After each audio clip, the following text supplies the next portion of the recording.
जय श्री श्याम दोस्तों, एक प्यारी सी कहानी के साथ। एक बार एक बुजुर्ग व्यक्ति बगीचे में बैठा हुआ था और वह प्रकृति का आनंद ले रहा था। तो दोस्तों उसी टाइम पेड़ से एक कोकून गिरा। कोकून वह होता है दोस्तों जिसमें कि तितली या बटरफ्लाई के शरीर का विकास होता है।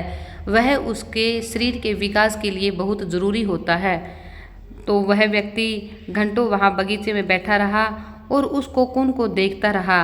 तो उस कोकून से बाहर उस तितली का सिर्फ मुंह बाहर था और वह तितली बार बार बाहर आने का प्रयास कर रही थी। वह पूरा दिन यही प्रयास करती रही परंतु वह नहीं आ पाई। बुजुर्ग व्यक्ति को उस पर दया आ गई और उसने कोकून को एक कैंची लेकर उस कोकून को एक साइड से काट दिया। तो जैसे ही उसने कोकून काटा, बटरफ्लाई बड़ी आसानी से उससे बाहर आ गई। परंतु तितली बाहर तो आ गई परंतु वह अविकसित आई। उसका एक पंख विकसित ही नहीं हुआ। तो बुजुर्ग व्यक्ति ने यह देखा, वह बहुत दुखी हुआ और वह माली के पास जाता है और कहता है कि माली, मैंने इस तितली की इतनी मदद करी, मैंने कोकून से इसको बाहर निकाला परंतु उसका एक पंख नहीं है। अब ये तितली कैसे उड़ पाएगी?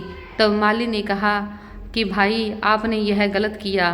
कोकून में वह संघर्ष कर रही थी और संघर्ष करते करते वह एक दिन बाहर निकल ही जाती। यह संघर्ष ही तो उसका असली जीवन था। इसी संघर्ष के साथ ही तो वह उड़ पाती। अब आपने इसको संघर्ष करने ही नहीं दिया, इसलिए यह अविकसित हो गई। तो दोस्तों यह कहानी तो है बहुत छोटी सी परंतु इसका अर्थ बहुत बड़ा है। जो इंसान अपने जीवन में संघर्ष करता है वह वास्तव में ही निखर जाता है और जो संघर्ष नहीं कर पाता है वह वास्तव में ही अविकसित ही रहता है।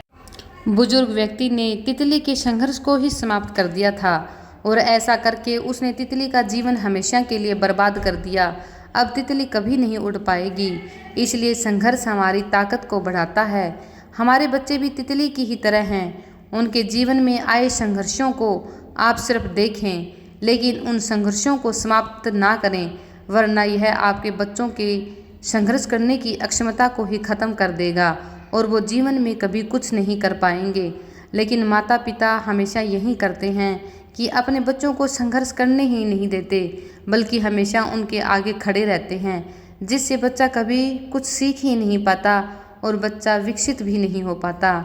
इसलिए इस छोटी सी कहानी से इसके बहुत बड़े अर्थ को समझें।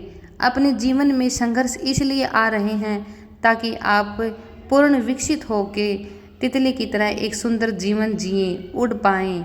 और अगर संघर्ष नहीं करोगे तो जहां आप आज हो वहीं रह पाओगे, ना कुछ जीवन में कुछ अच्छा बन पाओगे, ना कुछ अच्छा पा पाओगे, यानी कि ग्रहण नहीं कर पाओगे। इसलिए खुद भी संघर्ष करें, संघर्षों से कभी ना घबराएं और अपने बच्चों को भी कभी कभी ऐसे काम दें जिनसे वो कुछ सीख सकें। उनको संघर्ष करने के लिए थोड़ा बहुत अकेला भी छोड़ें। कहानी पसंद आई हो तो शेयर, लाइक और सब्सक्राइब ज़रूर करें। जय हिंद, जय भारत।